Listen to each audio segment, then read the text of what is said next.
हमारे जो Tawang green APC chairman madam and हमारे जो सीईओ मैडम हैं, सीईओ जान, सीईओ मुक्तो और हमारे जनरल सेक्रेटरी किसान मोर्चा और जितने भी पदाधिकारी और हमारे कृषि विज्ञान केंद्र के जो हेड हैं डॉक्टर ए त्रिपाठी एंड हमारे सब्जेक्ट मैटर स्पेशलिस्ट जितने केवीके से आए, मैं आप सभी को और किसान भाई बहनों, मैं सबसे पहले आप सबको नमस्कार करता हूँ, प्रणाम करता हूँ। और इस आज का जो प्रोग्राम आप लोगों ने रखा और उसके लिए मैं सभी पदाधिकारी जो हमारे सर्किल जंग और मुक्ता के जितने भी पदाधिकारी हैं, मैं सभी का पहले बहुत बहुत धन्यवाद और आभार करता हूँ। आज का जो प्रोग्राम के बारे में आप बात करें तो ज़्यादातर चीज़ें हमारे सभी ने बता दिया है। स्कीम के बारे में भी हमारे सीईओ जंग ने बहुत अच्छे से बताया और हमारा जैसे कैपेसिटी बिल्डिंग प्रोग्राम के बारे में एडीओ मैडम ने आपको बहुत अच्छे से समझाया कि जो आज का जो थीम है इस प्रोग्राम का, उसका क्या मुख्य उद्देश्य है। ज़्यादातर चीज़ें कवर होगी, मैं उनको रिपीट नहीं करूँगा, लेकिन कुछ चीज़ें हैं जो हम आपको इस स्कीम के थोड़ा सा और डेप्थ बताना चाहते हैं और इसका आज का कैपेसिटी बिल्डिंग प्रोग्राम के बारे में। तो चेयरमैन साहब, एक मेरे को और बड़ी खुशी हुई कि हमारे चेयरमैन साहब भी हमारे कैंपस से पढ़े हुए हैं। जहाँ से मैं आया हूँ दिल्ली से, चेयरमैन साहब वहाँ पे पढ़ाई की हैं, तो ये सुन के मेरे को बहुत अच्छा लगा। और अब आपको हम बताएं, जैसे आपको बता रहे थे सीईओ जंग ने आपको बताया कि ये ट्राइबल सब प्लान क्या है। इसमें हमारे सभी जो भारत सरकार का डिपार्टमेंट है उसमें ये सब चीज किया है कि अपने अपने फील्ड में हमारा जितना ट्राइबल एरिया है देश का उसको अवेयर करें, जागरूक करें और क्या क्या हमारे साइंस में डेवलप हुआ। जैसे हम एग्रीकल्चर वाले हैं तो आज एग्रीकल्चर की बात करेंगे कि एग्रीकल्चर में जो आप लोग कर रहे हो, आपका क्या चीजें ऐसी हैं जो अभी साइंटिफिक मोड में नहीं आई है। जैसे मैडम बता रही थी कि अपने पीढ़ी दर पीढ़ी जो चीजें चली आ रही हैं हम उन्हीं को करते आ रहे हैं, हमने कुछ चीज नया नहीं किया। और नया कैसे करें, क्योंकि देखो जैसे जैसे आपका देखो पहले की प्रॉब्लम अलग तरह की थी, आपका जो पर्सपेक्टिव में देखें आज के उसमें तो अब अलग तरह की प्रॉब्लम है और जैसी प्रॉब्लम है अपन को सॉल्यूशन वैसा ही चाहिए। और इसमें सबसे बड़ा रोल अब साइंस का आता है। पहले ट्रेडिशनल अपन ने जितना भी किया, आपको पता है कि सबसे जो बड़ा दायित्व है वो हम लोगों के पास ही है। मतलब खेती, जैसे हम कहते हैं देश अपना कृषि प्रधान देश है, हमारा कितना पॉपुलेशन 65 से 70% पॉपुलेशन हमारा कृषि पे आधारित है। और यदि हमारे देश का कृषि अच्छा रहेगा और स्वस्थ रहेगा तो हम लोग सब स्वस्थ हैं। क्यों स्वस्थ हैं? देखो आपको कोरोना में एक चीज आपको सीखने को मिला, आप लोग तो पहाड़ों में थे, शायद इतना यहाँ पे उसका प्रभाव नहीं था, लेकिन मैं जैसे दिल्ली जैसे शहर की बात बताता हूँ आपको कि वहाँ पे लोगों में त्राही मच गई और कितने लोग बोले ये दुनिया छोड़ के चले गए। क्यों हुआ? वो इसलिए हुआ क्योंकि आज जितना भी शहर में जो लोग रह रहा है उसका हेल्थ बहुत कमजोर हो गया।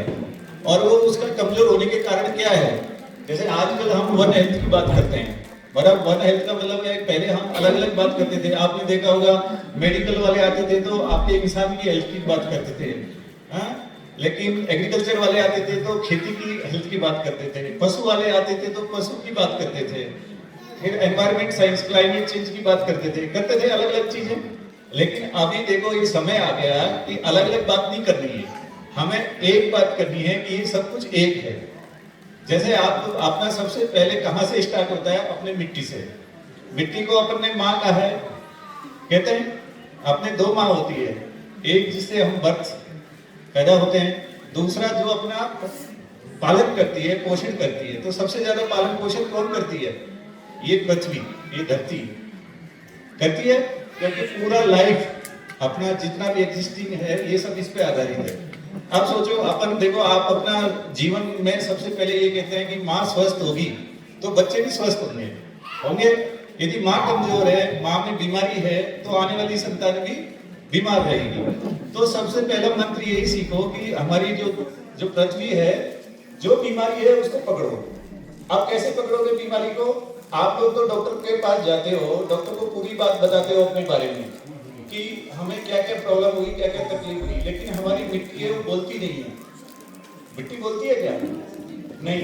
लेकिन क्या है, उसको क्या चाहिए क्या नहीं चाहिए, आप उसको बिगड़ पूछे दिए जा रहे हैं भाई। उसको जैसे हम खादों की बात करें, उसको जैसे यूरिया की बात करें, देखो आप हमारे देश में जब हरित क्रांति आई थी, है ना, 1965 में, तब हम यूरिया का प्रमोशन किए थे। क्यों किए थे? क्योंकि हमारे देश की मिट्टियों में कमी थी। लेकिन अभी क्या होता है ना, हमारी जो पृथ्वी है, धरती है, इसमें बहुत सारे रिजर्व पूरे पोषक तत्व हैं, लेकिन उन्होंने हमने क्या किया, सालों साल उसको निकालते गए। जैसे बैंक के खाते में हमारे पूर्वज कितना भी पैसा रख के आपको दे दें बैंक का खाता, और आप उसमें से निकालो ही निकालो, उसमें डालोगे नहीं, तो एक दिन वो खाता खत्म हो जाएगा, बैलेंस खत्म हो जाएगा, तो बैंक आपको पैसा देगी? देगी क्या? नहीं देगी। ऐसे ही अपना खेती का है। अपन कितना, आप सोचो, अपना जितना भी खेती है उसमें कितने साल से आप खेती कर रहे हो, और उसे निकाल रहे हो, उसको बैंक कुछ नहीं दे रहे। अब बैंक देने का, देखो मैडम वीडियो ने भी बताया, मैडम सीओ ने भी बताया कि हमको क्या क्या देना है। हम ये नहीं कहते आप केमिकल फर्टिलाइजर दो, लेकिन आपके पास बहुत सारा सोर्स है जिससे आपको मिट्टी को शक्ति मिलती है। जैसे हम लोगों को क्या क्या खाने से शक्ति मिलती है भाई, आप चावल खाओगे, सब्जी खाओगे, फ्रूट खाओगे, ड्राई फ्रूट्स खाओगे, जैसा खाओगे वैसे बॉडी में अपना एनर्जी आएगा। ऐसे मिट्टी को भी एनर्जी चाहिए। और मिट्टी को एनर्जी क्यों चाहिए? देखो, अच्छा एक चीज मैं आपसे पूछना चाहता हूँ, हमारी मिट्टी है जो डेड है या लिविंग है, वो जीवित है या मृत है? क्या मानते हो आप लोग? जीवित मानते हो? कितने लोग हैं, हाथ खड़ा करो, जो जीवित मानते हैं? आप देखो, देखो ये सबसे बड़ी बात है। क्या होता है, देखो हम इंसान हैं, हाँ, आप हैं, हम हैं, अपन जब तक प्रयास करते हैं, जब तक कोई चीज जीवित होती है, पक्षी है, पशु है, इवन इंसान है, इंसान जीवित है, तब तक अपन उसका ट्रीटमेंट कराते हैं, इलाज कराते हैं। जब ये मान लेते हैं कि अभी इसमें नहीं है, जीव नहीं है, तो क्या आप प्रयास करते हो? कोई नहीं करता। तो सबसे पहले हमारे मतलब मन में ये बैठाना है, दिल में ये बैठाना है, ये जीवित है। आप जीवित को क्या चाहिए? टाइम से खाना चाहिए, टाइम से उसको रेस्ट चाहिए, टाइम से जो जो आपको अपने जीवन में चाहिए वही हमारी मिट्टी को चाहिए। अब आप सोच के देखो, क्या हम ऐसा करते हैं?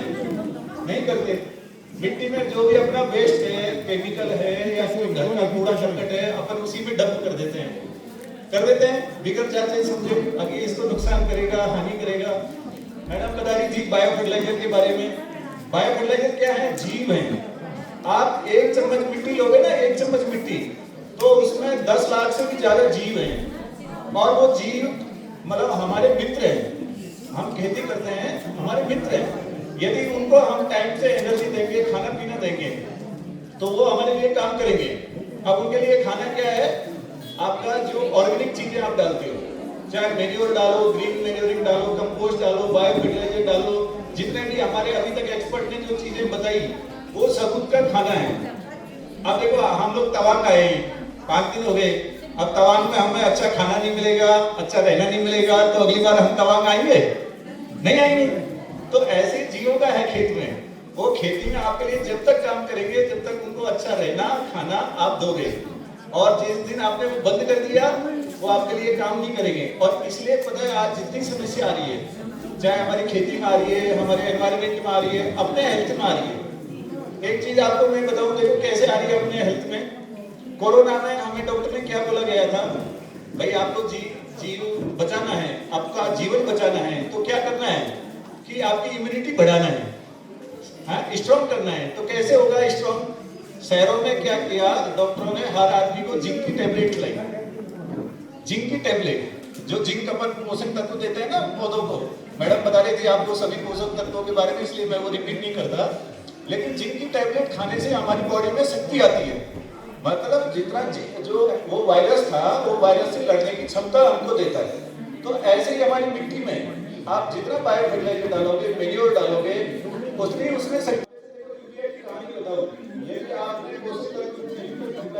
यूरिया डाला, आपकी मिट्टी है एसिडिक है, एसिडिक का अम्लीय जल समझते हो, अपने अभी कभी बॉडी में एसिडिटी हो जाती है, होती है एसिडिटी, आप खाना नहीं खा पाओगे, डाइजेशन नहीं होगा। ऐसे ही हमारी मिट्टी में एसिडिटी होती है, और आपकी मिट्टी में पहले से आपका पीएच मान पहले से ही हो है। और यदि एक आज मंत्र मान लो, यदि आपने ऑनली यूरिया, तो एक समय ऐसा आएगा कि आपका खेत में जो बीज बोएंगे वो अंकुरित नहीं होगा, मतलब अंकुरण नहीं होगा, वो बीज ही नहीं जर्मिनेट होगा। तो मेरा कहने का मतलब है जो बैलेंस फर्टिलाइजेशन जो कहते हैं, इसका मतलब क्या है कि एक ही नहीं डालना, पहले उसको टेस्ट करो। सॉइल हेल्थ कार्ड में जो हमारे भारत सरकार ने सॉइल हेल्थ कार्ड स्कीम दिया था सभी देश को, उसका मुख्य उद्देश्य यही था कि आप अपनी मिट्टियों को पहचानो। मिट्टियों में क्या चीज, देखो दोनों चीजें, कमी भी हमारा नुकसानदायक है और अधिक कोई मात्रा है वो भी नुकसानदायक है।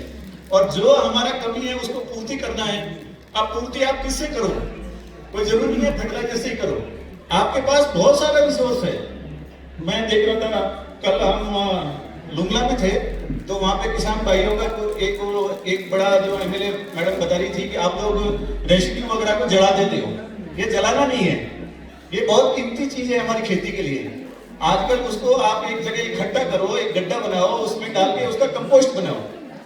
आप उसको जला दोगे तो देखो कितना जीव है जो अपनी मिट्टी में वो भी खत्म हो जाएगा।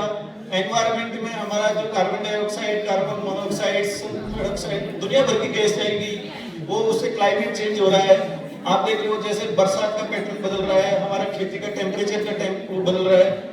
तो मेरा कहने का मतलब है आपको एक चीज दिमाग में आज लेके जाना है इस प्रोग्राम से, अब हमारा सब कुछ जो दिखता है वो एक है और एक हेल्थ है।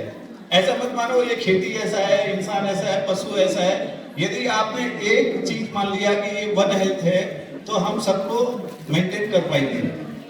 दूसरा, जैसे अभी हमारे जिला परिषद मेंबर साहब बता रहे थे, उन्होंने बहुत अच्छी एक बात बताई कि हमारा विकास, जो हम विकसित भारत की कल्पना करते हैं, वो कैसे होगा। देखो सबसे छोटी यूनिट होता है वो अपना गांव होता है, बस्ती होता है। आप सोचो हमारे हर देश की यदि जो बस्ती है वो यदि डेवलप हो गई तो देश तो अपने आप डेवलप हो गया। अब आप ये मत समझो देश कहीं दूर पर और कहीं बसता है, नहीं, वो गांव में बसता है। आपका हमारा किसान जो गांव में रहता है, यदि वो खुशहाल होगा, उसकी कैपेसिटी बढ़ेगी, तो अपने आप हमारा देश की कैपेसिटी बढ़ेगी। और सबसे बड़ा कैपेसिटी हमारे पास एग्रीकल्चर है। अब तो यहाँ का एक अरुणाचल का एक समस्या है, हम लोग ईस्ट कमिंग में भी हम लोग प्रोग्राम किए, वहाँ भी हमने किसानों की बात किया। सबसे जो बड़ी समस्या आप लोगों की है वो है कि हमारा खेती का आकार बहुत छोटा है, ये सबसे बड़ी समस्या है पहाड़ों की। उसमें देखो सबसे पहले हमको क्या करना है, यदि हमको तवांग का ब्रांड लाना है या यहाँ का जंग का ब्रांड लाना है तो क्या करना पड़ेगा, हमको एक होना पड़ेगा, क्लस्टर। जो देखो भारत सरकार का एक सपना है कि हमको किसानों को क्लस्टर एकत्रित करना है। अपन एकत्रित का मतलब क्या है, जैसे 5 किसान है, 10 किसान है, उस एरिया में जितना आपकी वो है उसमें सब मिलके एक खेती करो। और वो खेती को देखो, जैसे अभी गवर्नमेंट का जो आपको बहुत सारी योजना है, नेचुरल फार्मिंग एक बड़े सब्जेक्ट है और ये एरिया उसके लिए एक मतलब वरदान है, क्योंकि नेचर ने यहाँ ऑलरेडी वो चीजें दी हैं। और मेरा कुछ आप लोगों से केवीके से भी निवेदन है, देखो यहाँ प्रकृति ने बहुत सारी वेजिटेशन दी है। ये वेजिटेशन में से देखो हम ये नहीं कहते पेस्टिसाइड, हर्बिसाइड, केमिकल नहीं, लेकिन हमें ऐसे प्लांट सेलेक्ट करने हैं यहाँ से और उनका एक्सट्रैक्ट, जैसे कहते हैं ना जूस निकाल के, उन्हीं को यदि हम स्प्रे करें तो अपन बहुत सारी बीमारी और कीड़ों का अपन नियंत्रण कर सकते हैं। इस फील्ड में अभी तक इस पहाड़ के एरिया में ये काम नहीं हुआ है।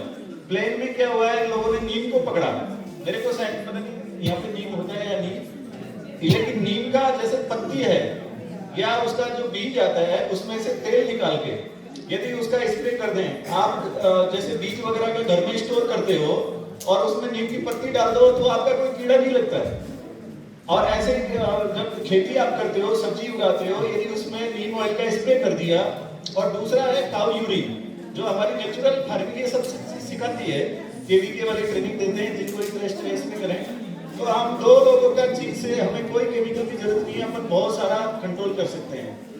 अब दूसरा टर्माइट, पता नहीं यहाँ पे टर्माइट है, टर्माइट वाला जैसे समस्या होती है उसमें कुछ नहीं करना होगा। हम लोग ये सजेस्ट करते हैं किसान को, हॉर्टिकल्चर क्रॉप्स में हल्का ऑयल जो होता है ना, अपना गाड़ी की सर्विस कराते हैं, जो खराब ऑयल आता है उसका हल्का सा थोड़ा सा भिगो लो कपड़ा और कहीं पेड़ के पास डाल दो, टर्माइट होगी ना कभी आएगी नहीं वहां पे। ऐसी चीजें हम लोगों ने प्लान करके बहुत सारा चीज डेवलप किया। किसानों को हम हॉर्टिकल्चर में बताते हैं जो दवा से ज्यादा काम करता है। तो आप देखो, आपने पहाड़ में बहुत सारी वेजिटेशन है और इसका एक मंत्र लेके चलो, हमारे जो पशु नहीं खाता, आपकी गाय भी है, आपके जो भी पशु है, आपका ऐसा कौन सा पेड़ है या जो भी आपकी वेजिटेशन जिसको पशु नहीं खा रहा, इसका मतलब है उसमें कोई गुण है। और उसको यदि आप ट्राई करोगे, क्योंकि ये थोड़ा रिसर्च का काम है, इस पे आगे मतलब गवर्नमेंट का देखो आने वाला समय ये नेचुरल बेस्ड। आप आज जो भी प्रोड्यूस कर रहे हो, मैं बता रहा हूँ, आज आप उसको शहर में यदि आप भेज सकते हो तो उसका 4 से 5 गुना रेट मिल जाता है आपको। और उसपे एक और लिख दो कि ये प्योर ऑर्गेनिक है और तवांग से है। तो मैं बताऊं आपका ओनली, क्योंकि ये एरिया वहाँ के जो लोग हैं उनका एक धारणा है आज भी कि यहाँ के लोग केमिकल यूज नहीं करते, और नहीं करते तो इसका मतलब वो खेती का दाम आपको 3 से 4 गुना ज्यादा मिलेगा जो कन्वेंशन खेती से।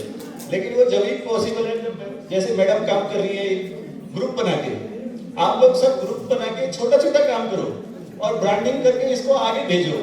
और उसमें जो मदद हमसे चाहिए, हमारे जितने भी कह रहे थे कि सर आगे के लिए हम ऐसा कुछ केवीके के साथ और गवर्नमेंट के साथ ऐसा कुछ प्लान करेंगे कि कैसे आप लोगों के वो चीज डेवलप करके हम आगे पुश करें, जिससे आपको जो अर्निंग है आपकी वो बढ़ सके। तो ज्यादा बात नहीं करेंगे क्योंकि समय बहुत कुछ हो गया है, आप लोग को भी लंच का इंतजार कर रहे होंगे। लेकिन आपका कोई सवाल हो इस बारे में, कुछ भी पूछना हो तो आप पूछ सकते हो, क्योंकि कुछ चीजें हम ज्यादा रिपीट नहीं करेंगे। और एक चीज बात रह गई मिट्टियों के बारे में, हेल्थ के बारे में बताया, लेकिन एक आपके यहाँ सबसे बड़ी समस्या है मिट्टी का कटाव, इरोजन बोलते हैं, स्लोप है। तो सबसे पहले देखो, आप ये काम आपके दिमाग में होना चाहिए कि बारिश यदि कितनी भी आ जाए, मेरा 1 टन की मिट्टी यहाँ से जाना नहीं चाहिए, मतलब उसको कवर रखना है। कभी भी आपको वेजिटेशन करो, पल्सेस ग्रो करो, कुछ भी करो, लेकिन ये हमेशा आपको रखना है कि मेरी मिट्टी यहाँ से एक जगह से दूसरी जगह नहीं जाए। तो इन्हीं सब बातों के साथ मैं आप सभी लोगों का, हमारे जितने भी पदाधिकारी जो हमारे मंच पे बैठे हैं, इधर हमारे गांव के किसान भाई बहन केवीके और पूरा तवांग डिस्ट्रिक्ट के किसान, क्योंकि हमें आज 5वां दिन है तवांग में, तो मैं बहुत आप सब लोगों का बहुत आभारी हूँ। और जैसे हमने आने से पहले सोचा था, उससे बहुत कुछ अलग निकला कि लोगों में अवेयरनेस मतलब है, बस लोगों को थोड़ा रास्ता दिखाने की बात है। वो लोगों को ऑलरेडी वो चीजें जानते हैं, लेकिन यही है थोड़ा गाइडेंस उनको चाहिए, उनको मतलब क्लस्टर में लेके आगे आने की बात है। और एग्रीकल्चर की फील्ड में आपको जो भी ट्रेनिंग चाहिए, आप जैसे त्रिपाठी साहब बता रहे थे कि कुछ लाए, ये तो देखो छोटी सी चीज है, मैं जो मानता हूँ ये इसको छोटा चीज मानो, ये तो एक जस्ट गिफ्ट है आप लोगों के लिए। लेकिन आप कुछ अच्छा करोगे, आगे बढ़ोगे, तो आपको हम कुछ बड़ा देंगे, और बड़ा देंगे तो तवांग का नाम होगा। तो ये मेरा सपना है कि कुछ आप आगे करेंगे, केवीके हमेशा आप लोगों के साथ है, मैडम आपके साथ है, और जितना हमसे बनेगा वो पूरा आप लोगों के करेंगे। और इन्हीं बात के साथ मैं आगे आप सभी लोगों का बहुत बहुत धन्यवाद करता हूँ। तो जय जवान, जय किसान, जय विज्ञान।